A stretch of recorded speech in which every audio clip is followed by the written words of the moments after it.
സംസാരിക്കുന്നത്.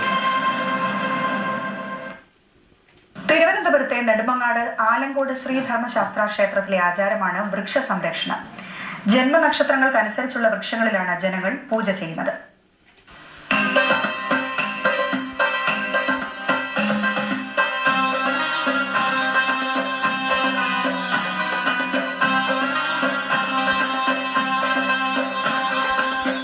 ഇത് പതിറ്റാണ്ടുകൾ പഴക്കമുള്ള ധർമ്മശാസ്ത്ര ക്ഷേത്രത്തിലെ നക്ഷത്ര പൂങ്കാവനം.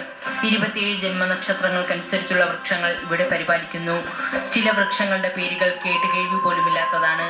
പൂരാടം നക്ഷത്രത്തിന് സമുദ്രക്കായ്, രേവതിക്ക് ലുപ്പ, ഉത്രത്തിന് ഇത്തി, പൂരത്തിന് ചമത, ആയില്യം നാളിന് നാഗപ്പൂ. ഇങ്ങനെ എല്ലാ നക്ഷത്രങ്ങൾക്കും ഓരോ വൃക്ഷങ്ങൾ ഇവിടെയുണ്ട്. അമ്പലത്തിലെത്തുന്ന ഭക്തർ തങ്ങളുടെ നക്ഷത്രങ്ങൾക്കനുസരിച്ചുള്ള വൃക്ഷങ്ങൾ ആദരപൂർവ്വം വെള്ളമൊഴിക്കുകയും സംരക്ഷിക്കുകയും ചെയ്യുന്നു. അവരവരുടെ നക്ഷത്രത്തിനനുസരിച്ച് വൃക്ഷങ്ങളെ സംരക്ഷിക്കുന്നത് ആയുരാരോഗ്യ സൗഖ്യത്തിനും സമ്പൽ സമൃദ്ധിക്കും ഉത്തമമാണെന്നാണ് ഇവരുടെ വിശ്വാസം. 3 മാസങ്ങൾക്ക് മുമ്പ് വനം വകുപ്പിൽ നിന്നും ബൊട്ടാണിക്കൽ ഗാർഡനിൽ നിന്നുമായാണ് ക്ഷേത്ര ഭാരവാഹികൾ ഈ മരങ്ങൾ സംഘടിപ്പിച്ചത്. ഓരോ നാളിനും ഓരോ വൃക്ഷം അത് ദൈവികമായിട്ട് പറഞ്ഞിട്ടുള്ളതാണ്. ആദ്യകാലം മുതലേ പറഞ്ഞിട്ടുള്ള വൃക്ഷമാണ്.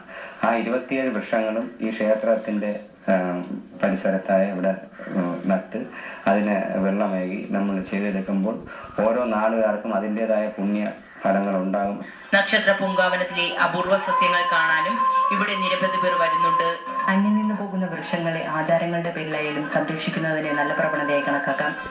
നെടുമങ്ങാട് നിന്നും ക്യാമറാമാൻ ഗിരീഷിനൊപ്പം രമ്യ, സൂര്യ ന്യൂസ്. വാർത്തകൾ ചുരുക്കത്തിൽ